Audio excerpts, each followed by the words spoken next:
Let's see what the stew has for us today. Welcome to the Gnomecast, a Gnome Stew's tabletop gaming advice podcast. Here we talk to the other gnomes about gaming things to avoid becoming part of the stew, so I guess we'd better be good. This episode is brought to you by awesome Patreon backers like the Perky Pixelscapes, the captivating Carla Everson, and the superlative Scott Adams. Today we have myself, Ange, along with Chuck and John, and today we're going to talk about how our props and minis gamers have been doing through this whole social distancing thing. Sorry. Before we dive into that topic, though, we're going to ask our Let's Get to Know a Gnome question. The question today is, what is the coolest prop mini setup you've ever seen for an RPG? And I'm going to start with Chuck. Okay, so I've got two. My first one I was told is technically cheating, but I'm still going to bring it up. And that was at True Dungeon, which I've only done once, but it was an absolute blast. And it was the point in the game when the rogue had to pick a lock. And they pulled out this device that was essentially like a version of Operation, where the rogue had to basically go through this whole sort of almost maze without touching the edges of it. And it was such a cool atmospheric thing because it was very brass and wood and sort of setting appropriate, while still being relevant to the game. And that's kind of a high watermark for me in terms of what a prop can or should be. But I guess that's not an RPG. So the coolest setup I have to see beyond that is actually probably the one that got me into building terrain for the first time, which was a Savage Worlds game that ended up being a full trailer park that had been sort of brought down to hell, and had great figurines. Everything was just beautifully painted, decals. It was a professional artist that did it, so it was just on a whole other level, and it was absolutely fantastic. I think that Savage Worlds thing is going to be a common theme. I suspect so. Yeah. You all know where that was? Yep. And John? So I tend to be kind of a trash picking mini sort of gamer. I am not patient enough to do all the perfect sort of stuff, but I really like the cleverness and I like those sorts of things. So I'm gonna go for two because one of the coolest things I really like doing is there's a gaming store that has wargaming that goes on, but there's a day they don't do wargaming, and people go in there all the time and take all the wargaming stuff off the shelves, set it up on the giant wargaming tables, and are like, and here's how I'm running my D&D, and I put zero effort into this. And they have this giant, fully built out of, the dungeon bricks, or the person who made the silicone molds that you pour your own plastic. Her starts, yes. Made a whole enormous castle battlefield scene. And, I'm the sort of person who has that Her Starts mold and has never quite gotten around to using it. So that's the most impressive, technically, interesting ones I've seen. It's just like people doing this at the store with all the just, kind of stolen Warhammer and wargaming stuff. But the one that I really like is one that I have done, which was a sea battle. And what I did was I went out to Michael's and got or Joe and some craft store. I don't remember exactly which one it was at the time. Got a giant sheaf of watercolored fabric and laid it out all over a bunch of tables. A couple of card tables, long plastic tables, TV trays, set them at different areas, and then I had it weighted so I could roll it every so often, and it would just roll the waves, and then we would put the miniature ships on it. But what was really cool and what they didn't know was I had some places planned. I couldn't fit the entire table in there. I couldn't cover every space. So there were some spaces that the moment they moved their ship onto it, their ships started dipping in. Which is when they discovered there was also a kraken in their sea fight that had yanked their ship in, and they didn't discover it until they're like, all right, we move 6 squares this way, what? And I'm like, no, just go for it, just let it, because I'd already tested it, I knew it would hold it would turn it to its side, all their minis fell, I'm like, make your rolls, we readjusted, and I love those sort of simple, interesting, immersive, you get to watch this thing happen and be like, oh god, I'm falling overboard, even though it's a small piece of plastic that's falling off of a thing. You're like, no! So that's the one that I've enjoyed doing the most. And it definitely wasn't pretty, but it was fun. That's pretty cool. What about you, Angela? So again, back to Savage Worlds.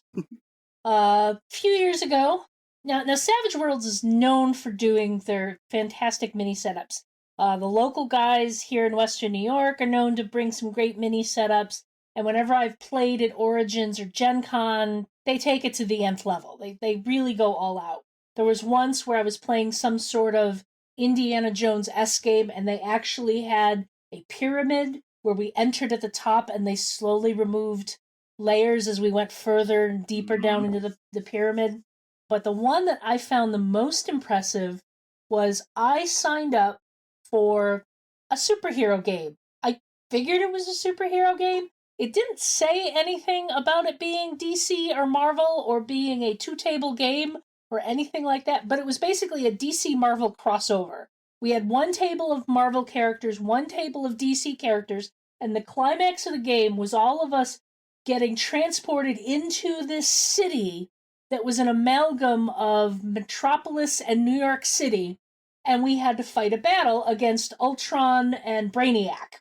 And it was a full city setup. They had skyscrapers, they had city streets, they had street lights, they had cars around it. It was just, they had thought this through. Like, what are we going to do with a fight where we've got somebody playing the Flash and somebody playing the Hulk? What's this fight going to be like? What are we going to have in the city? And so they had one table for the Marvel game, one table for the DC game, and then a third 2 or 3 tables that had been pushed together for this cityscape. And it was so amazing. There, but for the lack of a winning lottery ticket, go I. The funny thing is that day at Origins, I had signed up for 2 games. I signed up for that Savage Worlds game in the afternoon, and then I had friends running a Marvel DC crossover in the evening that I had signed up for. I didn't know the Savage Worlds was a Marvel DC crossover game. And the funny thing was I got to my friend's Mutants and Masterminds game, which was a Marvel DC game, and the ultimate villains we were fighting were Ultron and Brainiac. It was kind of hilarious. Look, some flavors just go great together. It is the peanut butter and chocolate of comic books right there. Yeah, pretty much. So which one said exterminate and which one said eradicate? All I remember is in the first game as I was playing Jesse Quick, who is a Flash family character, and in the second game I was playing Scarlet Witch. And the funny thing was, like going into gaming war stories here, but the funny thing was in that second game, the Justice League gets transported to Latveria where they meet with Dr. Doom, and they're instantly like, he's a bad guy, his name is Dr. Doom, we can't trust him. In the meantime, the Avengers get transported to somewhere in the DC universe where we met Lex Luthor, and Tony thought, I like this guy's ideas. This guy has some good ideas, and we're just like, Tony, stop. I mean, in defense of Lex Luthor, a sentence that, yes, I have said more than once, there are some interesting takes on that character over time. Yeah, there are. That I think they're worth reading for the interesting takes. Yeah. You're not wrong, Lex. Right. You're not wrong, Lex. You're just an asshole. Right. Exactly. And on that note, moving into our topic of discussion, we are coming up on a full year of social distancing, and most of us are had to have taken our gaming online. And I thought it would be, an interesting time to take a moment and chat with our gnomes who are known for their minis and props and check in and see how you guys are doing, because you haven't really had the opportunity to use your props and minis much in the last year. And I know, Chuck, you kind of just got into your prop making. You were venture making some right awesome as everything stuff. went down. Yeah. I mean, I had just gotten started, and I had a few enthusiastic players when that whole thing was getting rolling. It's kind of taken off since then. I've done a lot with the skills that I need to build to do more, but I've also been really blessed that I have some neighbors that I've been occasionally able to play with. But of course, as the numbers spike here in Maryland, we've been not able to see each other even within a single pod. But I will say one thing that's definitely come out of my gaming experience is you have this problem that the first time you see people and you're able to game is also the first time you're seeing people. There's very much this danger of trying to get everything done all at once. And I did try to have a game that was very terrain-centric, and also very social and also very experimental. And it didn't go badly, but it also didn't go well. So it's that issue of like you said, trying to do too much at once because you've been apart for so long, and you tend to as an example, when we started gaming online, I very much purposefully factored in about half of the game session being devoted to technical support. Because I knew most of my groups had never done this before. This was not how they normally gamed, and I was the one kind of coming into it with experience, so had to factor in that, okay, we're not going to be gaming on, hour 1.5. We might start gaming at hour 2, so let's be patient and kind to each other. Like Chuck said, I know the first game I have back in person with my local group is going to just get nothing done, because it's going to be so weird refiguring out the dynamics of the in-person. Like, oh my god, how are you doing? I haven't seen you in forever. And just even I'm sure other people have done this, and not to get pandemic gripey, but like when I see people being too close together on TV shows, I'm like, what are you oh, right, it's the 80s. It's the 80s. Okay, it's fine. It's because like I work for an evidence-based nursing organization, so it's been hammered into my head, and I'm just like, no, this is not what you do. And it's so odd to kind of re-navigate that, and then what do we want out of our games when we get back to it? Are we all going to go to be more social rather than more like terrain actiony? At least for maybe a month or two, we probably are. You know. Oh, the other thing, I have to consider with the going back to in person is because we were able to go online. We've added in people who don't actually live locally. Yeah. One of my friends moved to John's neighborhood. Scott is somewhere in Columbus right now, and we were like, you know what? Do you want to play? Because we're playing online and you can join us, And in the other Saturday group, one of the folks she got a job in Albany, so she moved to Albany, which isn't that far away, but it's still like, if she's coming out, it's for a weekend trip, So how are we going to handle playing in person then? I want to get back to playing in person because I need that social engagement, but Yeah, it I moved all my gaming online as Ange, as Jorn, one of the games I picked up because I'm like, you know what? There are people I never have a chance to game with because they live far away, but I'm doing all my gaming online right now. Why not start up a campaign with people who are in like 7 different states, We'll just have to accommodate for the time zones. It'll be fine. But it is very different, and it's going to...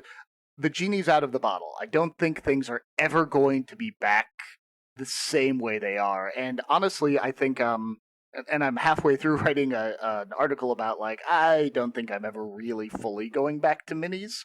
Because, like, I'm like, oh, I have gotten so used to this technology, and I've already built myself a map TV, and how can I accommodate, and what's the good middle ground, and things are only going to get better. I'm kind of surprised Roll20 has not come out with an update in the last year, like, of extra stuff you can have, or things that really, like, increase it, as they've just gotten a lot more business, and there are places like Astral Tabletop and Foundry and other things that, like, already accommodate animated maps, and I'm sort of like, well, why doesn't this other one do it? Because I really want to use it. Like, they were great in my other setup in person. Now everything's online, so... Yeah, hey, if anybody from Roll20 happens to be listening to this, I would also like to see support for animated maps. But I have to wonder how many of their development resources are taken up with their interface with D&D Beyond, which is honestly a beautiful, beautiful setup. And it's an ill wind that blows no one any good. But I think a lot of folks are starting to get to game with people they haven't gotten to game with for a while. I know it's certainly true for me as well. I know my group was having the debate this past weekend on Fantasy Grounds versus Roll20 because they both have their, it's a to run D&D in either of these things, it's a financial investment. Let's be honest about that. It is a financial investment to have the assets. Now, I think in Roll20, there's a little more wiggle room of, I have the stuff in the book over here so I can plug it in over here. I don't necessarily need to have the book that this is in to have it. You just have to do a lot of copy and pasting and tweaking. But unless you have D&D Beyond, I'm really not exaggerating about how much of a game changer that interface has the potential to be. It is I was actually talking to somebody recently, and I think when she was running, it wasn't integrated because she basically had D&D Beyond and then would just manually put all of the stuff into Roll20. And you know what? That is phenomenal. I have already decided to take the leap and drop a bunch of stuff, buying it in like Roll20. I don't really want to go buy it again in D&D Beyond. Yeah. So I literally today just finished ending up buying almost everything in D&D Beyond, and there's content sharing set up such that if you are part of my campaign, you can view that. So if you want an invite, I have kind of a catch-all campaign, and I'd actually be really happy to like run the two of you through an encounter just so you can see how smooth it is, because it is genuinely a game changer.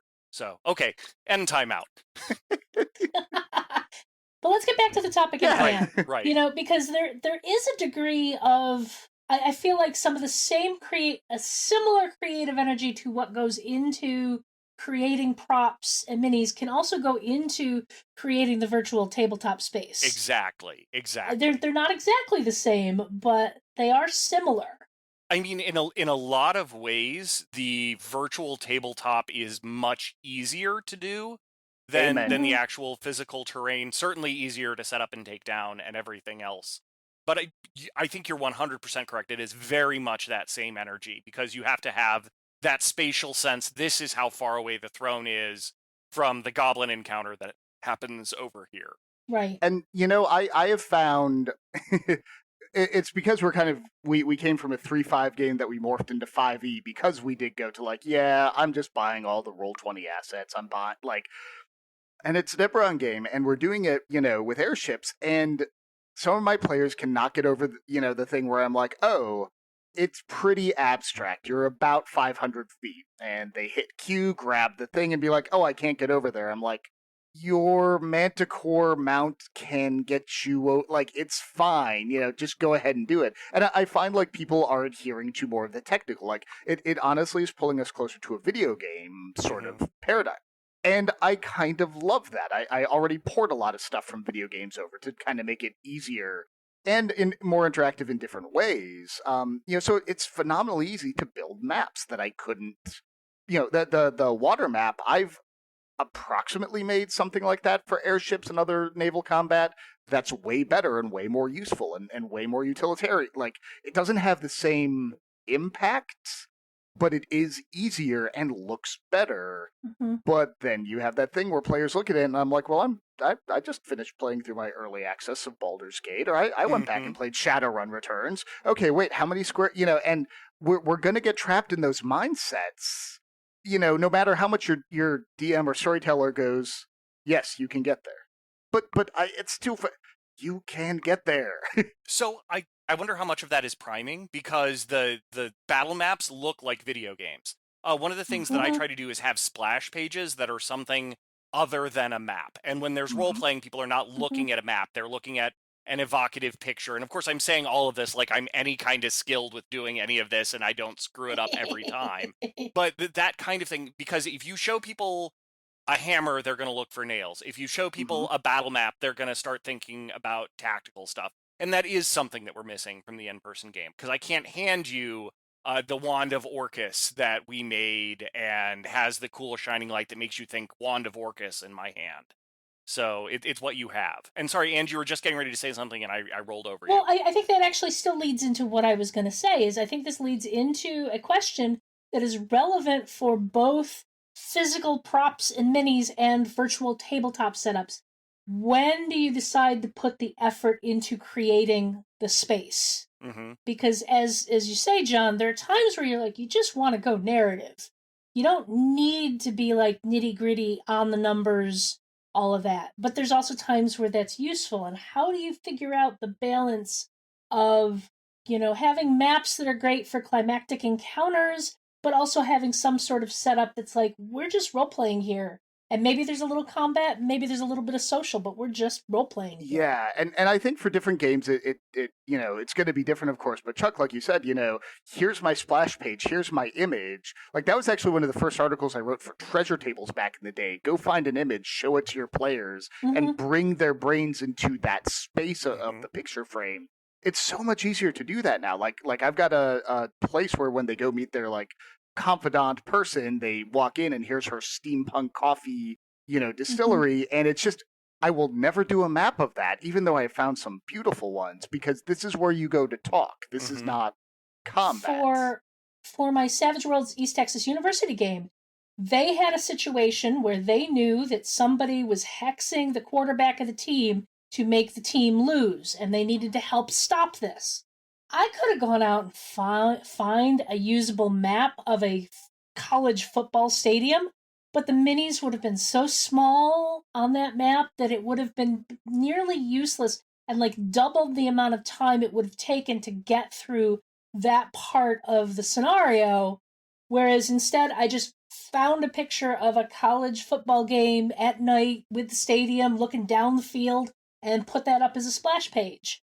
And, everyone knew what we were talking about. Everyone had an idea of the layout that we were looking at, but I didn't have to go down to the battle map level, investment. At the same time, later on in that scenario, when they had to go rescue a little girl who had been kidnapped by some mob groups, it makes sense. It's all connected. Don't worry about it. I actually had a battle map of the house that they had to get into to find the little girl, because that was more down on a minute level, and it was the more important tactical situation for the game. The sort of, hey, I noticed this dresser is ajar in the map. Is it actually ajar? And that's when you're like, good eye, you found the thing I totally hid in there. Okay, the dresser is, and you're like, yes, that's totally better than what I thought. But no, I think you're absolutely right. Like, to me, maps and terrain, physical or, virtual, fulfill two major roles in any game. One, they tell you what's there so you can understand how to interact with it. And two, they wow you a bit. They make you go you can just draw out on your grid paper, and that's phenomenal. It's more abstract, like you know where stuff is. But if you're like, and here's the Indiana Jones temple, like you said, people are like, oh, yes, amazing, and they're suddenly more excited. And I feel like that's almost automatic when I go to like our battle maps, and I'm like, oh, saving for later use, because it's got the wow factor built in. But it does kind of lock you into the tactical gaming, even if, like in our game, Ange, when there was that like image of undead giants, demon control. Yeah. That was a battle map, of course, and I'm like, oh, I love that. I want to use that. And I went looking for an image, and I couldn't find anything that evoked the same thing. And I'm like, yeah, but you're not fighting this, but where's my like great art that I can find and credit to somebody of like, giant undead flayed giant beings, and it's like, oh, somebody didn't make it and I can't draw it. Okay.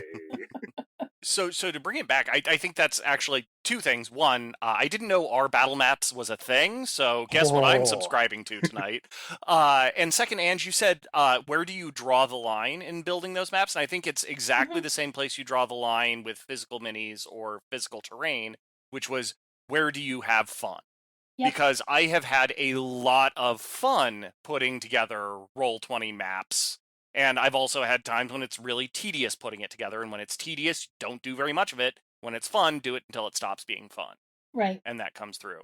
And I actually, I get, to an earlier conversation we were having before we started recording, I get angry at people who have a stance and refuse to acknowledge the value of a slightly different stance. In other words, minis versus not minis. I played D&D once with a guy who felt he was better than using minis because theater of the mind is truly where proper gaming happens. And he wouldn't let me use my freaking backstab because he couldn't imagine how my character could get into position to backstab. And I'm like, you know what, if we had a map, if we had minis, I could show you how I can advocate for my character here and do the cool thing, but because we're using theater of the mind, it wasn't allowed. In his defense, it is really difficult to imagine positioning when your head is that far up your own rear. Oh! Damn! That's you. Nice backstab. Totally original, not a statement that's ever been made in any other context ever. All me, copyrighted, You know I what? get 10 cents every time you say it. Yep. Yeah, okay, Absolutely. cool. Awesome. And but let me use the sarcasm font emoji Right. that I have to pay $10,000. Yeah. Yeah. I keep wanting a sarcasm font in real life, and then I realize I have a face. So, But no, and that is a very interesting thing. Like, it sounds like you were having the exact opposite problem I was having. I'm like, yes, you can do that. This is just representative. Right. You're having, no, I can't imagine it, so you can't do that. But, and I think it all comes down to when's the right time for it. This is a right situation for a map / a heavy terrain. This is the right situation for more narrative. Let's do the little subtle psychological tricks that push you one direction or another, if we can. And this kind of comes back to where I love kind of tricking people by giving out a lot of inspiration. Like, oh yeah, you've got 6 inspiration. Hey, if I spend an inspiration, can I have jumped over him, moved into the area, and got a backstab? And I'm like, I was going to say yes anyways, but you weren't going to ask until you felt you could pay for it. You know, Yeah. and that sort of thing. Like, detailed maps and terrain are awesome because you're like, ooh, there's a tree there. What if I jump up and spin off that tree, which you may not have brought into the narrative otherwise? Yeah, it's you know, this gets into the permissive versus restrictive GMs.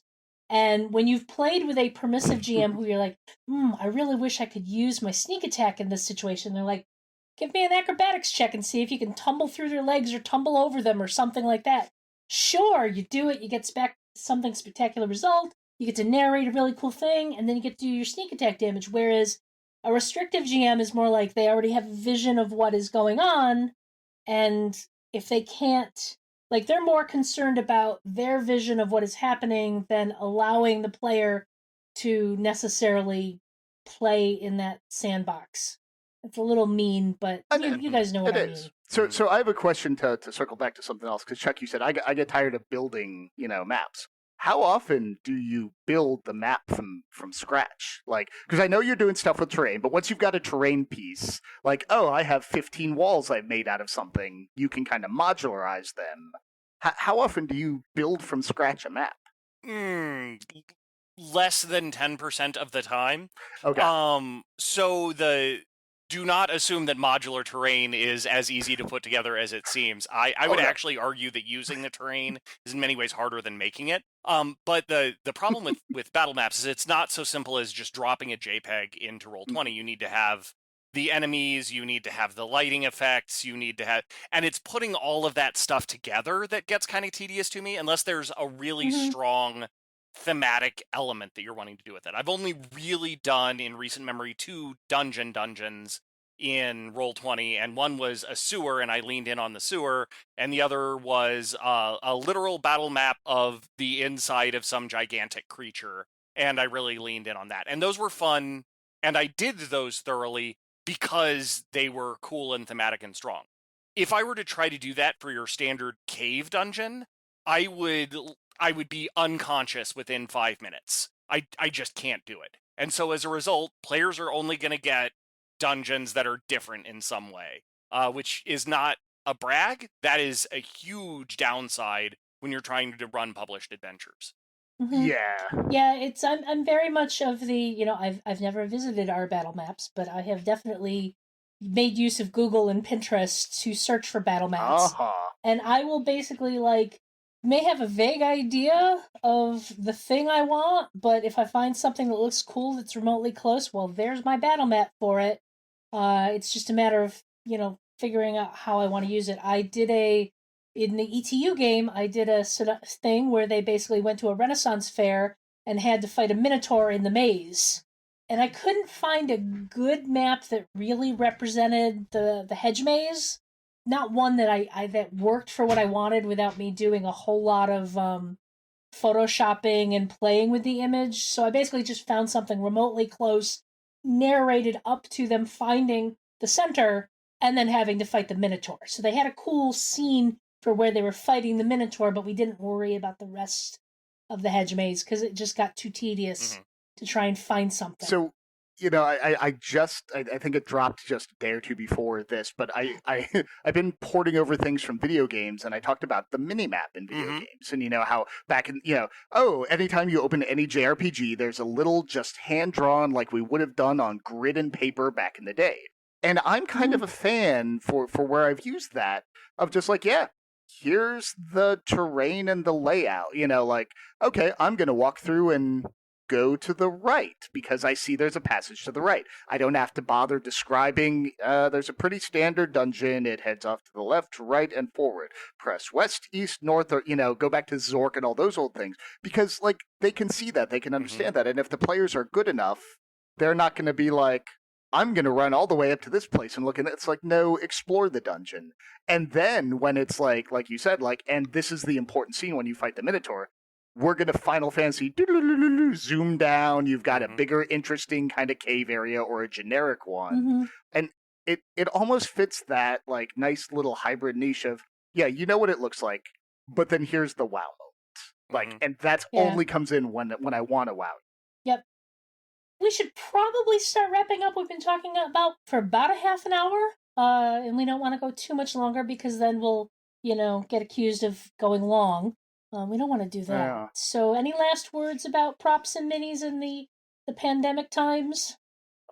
Google and our battle maps, and just suddenly there's a river in my cave. Yes, go for it. That's what I say. Don't sweat it. Go for it. Lean on other people's expertise. Yes, absolutely, and that is true of everything. Use the materials at hand, whether they're electronic or material or anything. Ange, any final thoughts from you? I'm going to echo what you were saying, Chuck. Do it because you enjoy it. Don't do it because you feel you have to. Find the stuff you take joy in and focus in that. It's like you can run a game without having to put too much effort into it, and your players will still appreciate it. Only put the effort into the high detail, high effort stuff if you want to. So, this show is funded by the Gnome Stew Patreon. You too can become a Patreon backer by following the Patreon link at the Gnome Stew website to the Gnome Stew Patreon. This ad is brought to you by Honey, I Shrunk the Gamers. Want to give your players the real deal once we can actually get back together in person? Set up your terrain and shrink your players down to give them a mini eye view of the terrain they're fighting monsters in. That Tarrasque is going to look pretty impressive when they're looking up at it. If you're enjoying the Gnomecast, you'll probably like many of the other Misdirected Mark shows. Here's one to check out. Jiang Hu Hustle. Train alongside fellow students Eric Farmer and Eli Kurtz in Jiang Hu Hustle. Eric and Eli make their kung fu stronger by watching wuxia films, then discussing how to apply their observations to game design. You can find all of us at gnomestew.com, at gnomestew on Twitter, and gnomestew on Facebook. Chuck, where else can we find you on the internet? You can find me on Twitter at InnocuousChuck, which is approximately 1 part gaming to 9 parts leftist politics. So feel free to follow if you want. Give it a shot. You'll learn a lot about me. What about you, Ange? You can find me on Twitter and Instagram at Orikes13, Orikes 13. Though Twitter's kind of quiet right now, and Instagram is mostly pictures of my cats, but there you go. John, what about you? Mostly right now in our battle map, stealing other people's stuff. No, I can be found wherever good or mediocre John Arcadians are bought or sold. It's pretty much just me out there on the internet, except for the Doppelbur, which many people have heard of. But if you Google me, you'll find me. So do you think the mini-map of the stew is ready for us this week, or can we sneak out? I don't know. I personally would not mind being in the stew at this point, just so I can see other people. Even if we are in the process of being boiled alive. That's a sacrifice I'm willing to make. The perspectives change as time goes on. Yeah, it's true. But it's true. since I made the map of the stew and have been around since the beginning, I know where the secret passages are in the tunnels, and I'm okay living. Okay, just to bring it back for just a second, have we ever actually made a battle map of the Gnome Stew headquarters? Because I need that. And on that note...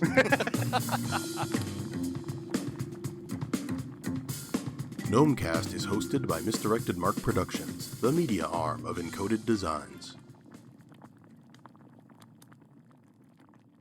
Pause for Rob. Might want to cut this stuff out or might not want to cut it out. It's going to get left in. I'm sure.